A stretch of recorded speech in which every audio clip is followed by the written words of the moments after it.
அனைவரையும் டாக்டர் வருண் சிவ் சேனலுக்கு வரவேற்கிறேன். இன்றைக்கி டைட்டில் பார்த்துருப்பீங்க, தமிழ்நாட்டில் இருக்கிற பிரச்சனையை பேசுகிறதுக்கே நமக்கு ஒரு தலைமுறை பத்தாது அப்படின்னு. ஆமாங்க, தமிழ்நாடு வளர்ந்த மாநிலம்னு சொல்கிறோம். ஆனால் ஏன் போராட்டம் நடக்குது? நம்ம டெய்லியும் போராட்டம், ஆர்ப்பாட்டம் எல்லாம் நடக்குது அப்படின்றத நியூஸ் சேனலில் நம்ம பார்க்குறோம். பட் நம்ம அதெல்லாம் நம்ம இக்னோர் பண்ணிட்டு போய்ட்றோம். ஏன்னா நம்ம அதை பாதிக்கிறது இல்லை, அதனால நமக்கு தெரியறதில்ல. இப்போ எல்லாம் கருத்து சொன்னால் யாருங்க கேட்குறான்? ஒருத்தர் செத்தா கூட அதையும் ரித்தமிக்காக சொன்னா தான் கேட்குறான். என்னென்னா டிஆர்பிக்காக. அப்படியும் இங்கே நிலமை ஆயிடுச்சுங்க.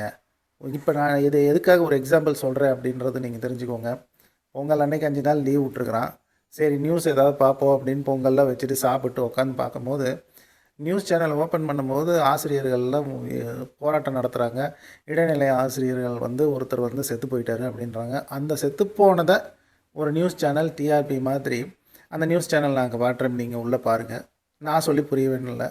அதுலேயுமே எப்படி இருக்குன்னா, அவன் செத்து போனதை ரித்தமிக்காக காட்டுறான். அதை தான் பல பேர் பார்க்குறாங்க ஒழிஞ்சு அவன் என்ன கஷ்டப்படுறான்றது யாரும் பார்க்குறதில்ல. அப்படி பழகிடுச்சு நம்மளுடைய சொசைட்டி.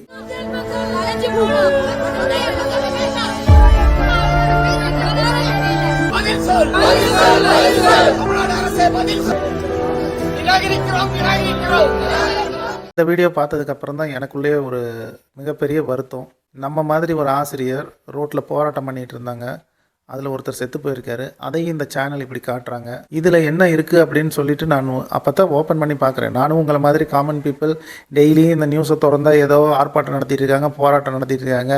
ஒரு சேனல் சொல்லிட்டு இருக்கிறாங்க, ஒரு சேனல் ஆப்போசிட்டாக சொல்கிறாங்க, ஒரு சேனல் அவங்களுக்கு சாதகமாக சொல்கிறாங்க அப்படின்லாம் எல்லாம் நானும் போயிட்டு இருந்தேன். அப்புறம் தான் நமக்கு பாடம் சொல்லி கொடுக்குற வாத்தியார் ஒருத்தர் ஒரு மன வருத்தம் தாங்காமல் செத்து போயிட்டாரு அப்படின்னும் போது என்ன தான் ப்ரொட்டஸ்ட் அப்படின்னு அதை பார்க்கும்போது, தமிழ்நாட்டுக்குள்ளே ப்ரொட்டஸ்ட்டு இவங்க மட்டும் பண்ணல, இவங்களை சுற்றி இந்த ஒரு 4-5 வருஷமாகவே பண்ணிகிட்ருக்கு.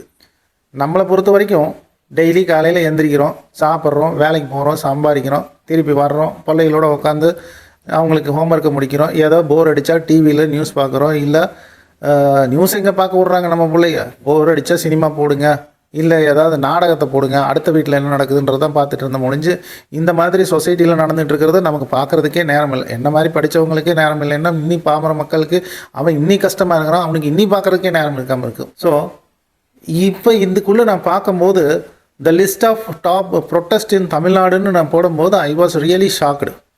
என்ன நடக்குது அப்படின்றதே தெரியல. நான் ஆரம்பித்தது ஏதோ ஒரு எஜுகேஷன் சொல்லணும், ஏதாவது தெரியாத பாயிண்ட் சொல்லணும் அப்படின்னு போயிட்டு இருக்கும்போது இதுக்குள்ளே நிறைய டிவிஷன்ஸ் பிரிஞ்சு வருது. அதில் நான் 5 நாள் எனக்கு இதே வேலையாகிடுச்சு. என்ன நடக்குது, அடுத்து என்ன நடக்குது, ஒரு இன்சிடெண்ட்குள்ளேயும் பிரித்து பார்த்தா ஒரு இன்சிடெண்ட்டும் ஒரு ஓஷன் மாதிரி இஷ்யூஸ் இருக்குது. உங்களுக்கு காட்டியிருக்கிறது எல்லாமே தமிழ்நாட்டில் என்னென்ன டைப் ஆஃப் ப்ரொட்டஸ்ட்லாம் நடந்திருக்கு, ஸோ அதுக்கு என்ன டிமாண்ட்ஸ் வச்சுருந்தாங்க, அது என்ன ஸ்டேட்டஸில் இப்போ இருக்குது அப்படின்றத தான் உங்களுக்கு நான் கிளியர் கட்டாக நான் கொடுத்துருக்கேன். ஃபஸ்ட்டு இஷ்யூவே பார்த்தீங்கன்னா நர்ஸ் ரெகுலரைசேஷன். ஸோ அவங்களோட டிமாண்ட்ஸ் என்னென்னா பர்மனெண்ட் ஜாப் வேணும், ரைட் சேலரி வேணும் அப்படின்னு சொல்லி ரொம்ப நாள் போராட்டம் பண்ணாங்க. கவர்மெண்ட்டு என்ன ஆச்சுன்னா உங்களுக்கு பார்ஷியலாக இருக்கிற ஸ்டாஃப் நியர்லி ஒரு 1000 ஸ்டாஃப்ஸ், அதுக்கப்புறம் அது பெண்டிங்காகவே இருந்தது. நெக்ஸ்ட் இஷ்யூ பார்த்தீங்கன்னா டீச்சர்ஸ் 181 அண்ட் 311. இந்த 2 அம்ச கோரிக்கைகளை வச்சு ப்ரொட்டஸ்ட் நடத்திட்டு இருக்காங்க. ஸ்டில் நவ் இன்னும் அதுக்கு உண்டான எந்த ரெசல்யூஷனுமே கிடைக்கல. இந்த இன்சிடெண்ட்டை நான் பார்க்கும்போது தான் எனக்குள்ள இந்த மாதிரி ஒரு டாப்பிக்கே எடுத்துகிட்டு வரணும் அப்படின்னு தோணுச்சு. இந்த டாப்பிக்கை நான் உங்களுக்கு கடைசியில் டிஸ்கஸ் பண்ணுறேன். அதுக்கு அடுத்த ஸ்டேட்டஸ் பார்த்தீங்கன்னா ஆர்டிஇ ப்ரொட்டஸ்ட். ஸோ இந்த ஆர்டிஇ ஃபண்டு ப்ரொட்டஸ்ட்டில் பார்த்தீங்கன்னா ஆர்டிஇனாலே ரைட் டு எஜுகேஷன் அப்படின்னு சொல்லுவாங்க. இதை பற்றி படித்த எனக்கே நிறைய இதை தெரியல. என் பசங்களுக்குமே நான் ப்ரைவேட் ஸ்கூலில் 25% எஜுகேஷன் இருக்குது அப்படின்னு தெரியல. அதை இன்னையும் இன்கமில் கீழே இருக்கிறவங்களுக்கு அது இன்னுமே தெரியாது நிறைய பேர்த்துக்கு. அந்த ஃபண்டில் பப்ளிக் ப்ரைவேட் ஸ்கூல் நிறைய பேருக்கு அந்த ஃபண்டு ஒதுக்கலை அப்படின்னு சொல்லி ப்ரொட்டஸ்ட் நடந்தாங்க. அதுக்குமே கவர்மெண்ட் ஒரு பார்ஷியல் ஃபண்ட் ரிலீஸ் பண்ணி அந்த ப்ரொட்டஸ்ட்டை கொஞ்சம் நிறுத்தி வச்சாங்க. அதுக்கடுத்த ப்ரொட்டஸ்ட் பார்த்தீங்கன்னா நம்மளோட சானிடேஷன்ஸ் ஒர்க்கர்ஸ் அவங்க சேத்துல இறங்கி நிறைய ப்ரொட்டஸ்ட் பண்ணாங்க. அதுக்கும் பார்ஷியலாக ஃபுல்ஃபில் பண்ணாங்க. தென் பென்ஷன் ஸ்கீம் ப்ரொட்டஸ்ட்டில் பார்த்தீங்கன்னா ஒரு கவர்மெண்ட் ரிட்டையர்ட் பர்சனோட ரிட்டையர்ட் லைஃப்க்கு அப்புறம் அவங்க எப்படி வாழ போகிறாங்க அப்படின்றத அந்த பென்ஷனை நம்பிட்டா. அந்த பென்ஷன்லேயுமே பல குளறுபடிகள் வச்சு நியூ பென்ஷன் ஸ்கீமை கொண்டு வரும்போது நிறைய பேர் அதை அதிருப்தியாக இருந்தாங்க. அதை பொறுத்த வரைக்கும் பென்ஷன்றது அது ஒரு செக்யூரிட்டி, நாட் அ லக்ஸுரி. அதை தெரிஞ்சுக்கணும் ஃபஸ்ட்டு. இதுக்கப்புறம் மீதி இருக்கிற ப்ரொட்டஸ்ட்லாம் நீங்கள் பார்த்தீங்கன்னா காமனாக எல்லா மீடியாவுமே கூவிட்டு இருந்தது தான். நீட்டை பற்றி சொல்லியிருப்பாங்க, ஃபிஷர்மேன்ஸை பற்றி இப்போ சொல்லியிருப்பாங்க, டாஸ்மாக் ப்ராப்ளம் சொல்லியிருப்பாங்க, காவேரி வாட்டர் ப்ராப்ளம் சொல்லியிருப்பாங்க. இதெல்லாம் வச்சு பாலிடிக்ஸ் பண்ணிகிட்டே போயிருப்பாங்க. லாஸ்ட் டாபிக் பார்த்தீங்கன்னா லிக்விட் டெத். ஸோ அது இப்போ ரொம்ப மோஸ்ட்லி போயிட்டுருக்கு. இந்த எல்லாத்துக்குமே தீர்வாச்சா அப்படின்னா அது என்ன ஸ்டேட்டஸில் இருக்குது அப்படின்றத நான் உங்களுக்கு கிளியர் கட் பிக்சராகவே நான் காட்டியிருக்கேன் பாருங்கள்.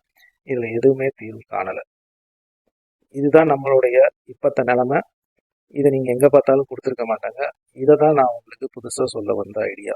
இதோட மெயின் கீ இஷ்யூஸ் எல்லாம் நீங்கள் இங்கே பார்த்தீங்கன்னா எஜுகேஷன்ஸை பற்றி நிறைய ப்ரொட்டஸ்ட் இருக்குது, ஹெல்த் செக்டரை வச்சு நிறைய ப்ரொட்டஸ்ட் இருக்குது, நம்மளுடைய ரைட்ஸ் அண்ட் ஜஸ்டிஸை வச்சு நிறைய ப்ரொட்டஸ்ட் இருக்குது. ஸோ இந்த மாதிரி ப்ரொட்டஸ்ட் எல்லா ஏரியாலையும் இருக்குது. எதுக்காக இந்த ப்ரொட்டஸ்ட் அப்படின்றது இனியுமே தெரியல. இதுக்கு என்ன சொல்யூஷன்ஸ் எடுக்கிறாங்க அப்படின்னே தெரியல.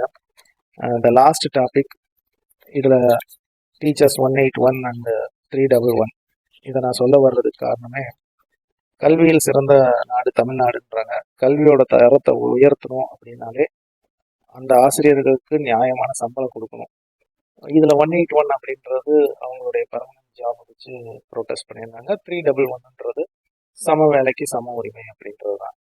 ஸோ இந்த ரெண்டு ப்ரொட்டஸ்ட்லேயுமே எந்த சொல்யூஷனும் இது வரைக்கும் கவர்மெண்ட் கொடுக்கல. ஒரு குட்டி கதை சொல்லட்டுமா?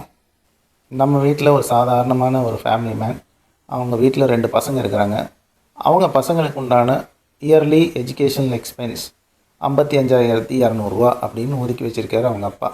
அவங்க பசங்க அவங்க அப்பா கிட்ட போய், அப்பா எனக்கு ஒரு 150 அதிகமாக கொடுங்கப்பா இந்த வருஷம், நீங்கள் கொடுத்தீங்கன்னா எனக்கு தேவையான பேகோ மற்ற அத்தியாவசிய செலவையோ நாங்கள் பார்த்துக்கிட்டா இன்னி மேற்கொண்டு நல்லா படிப்போம் அப்படின்னு சொல்லி கேட்குறாங்க. இதை கேட்ட அவங்க அப்பா அதை கொடுக்கலாமா வேணாமா, இல்லை நீங்கள் அந்த இடத்துல இருந்தீங்கன்னா நீங்கள் கொடுப்பீங்களா மாட்டிங்களா? உங்கள் இடத்துல இருந்து ஆமாம் இல்லை அப்படின்றத யோசிச்சு வைங்க. அடுத்த சந்திப்பில் இதை நான் உங்களுக்கு சொல்கிறேன். மீண்டும் அடுத்த சுவாரஸ்யமான சந்திப்பில் உங்களை சந்திக்கிறேன். நன்றி, வணக்கம். உங்கள் வருண்.